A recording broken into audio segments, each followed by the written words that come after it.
దేవునితో ఏ వ్యక్తి అయితే సరైనటువంటి సంబంధాన్ని కలిగి ఉంటాడో ఆ వ్యక్తి తనకు మాత్రమే కాదు ఇతరులకు కూడా ఆశీర్వాదకరముగా ఉంటాడు. తనకు మాత్రమే కాదు, ఇతరులకు కూడా ఎలాగుంటాడు చెప్పండి? చెప్పాలి. ఇతరులకు కూడా ఎలాగుంటాడు? ఆశీర్వాదకరంగా ఉంటాడు, దీవెనకరంగా ఉంటాడు.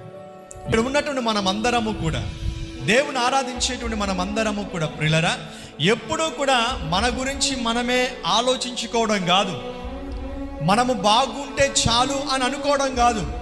మనం బాగుంటమే కాదు, మనము ఇతరులకు ఎలాగుండాలి?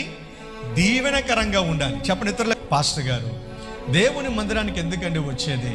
ప్రశాంతంగా ఉండడానికే కదా. అసలు మందిరంలో కూర్చుంటే ఆ ప్రశాంతత ఉండడం లేదండి అని చెప్పేటువంటి వాళ్ళని మనం చూస్తూ ఉన్నాం. ఎందుకండి, ఏమైంది అని అంటే, అదిగోండి పలానా వాళ్ళు నాకు ఇబ్బందికరంగా ఉన్నారు, పలానా వాళ్ళ వలన ఇబ్బంది, పలానా వారి వలన వారు ఇలా ఉంటున్నారు, అలా ఉంటున్నారు అని చెప్పేసి అని అంటూ ఉంటారు. అలాంటి కోవలో మనం ఉండడానికి వీల్లేదు. మనం ఎప్పుడూ కూడా ఇతరులకు దీవెనకరంగానే ఉండాలి కానీ ఇతరులకు చెప్పని మనం ఎలా ఉండకూడదు? ఇబ్బందికరంగా ఉండకూడదు.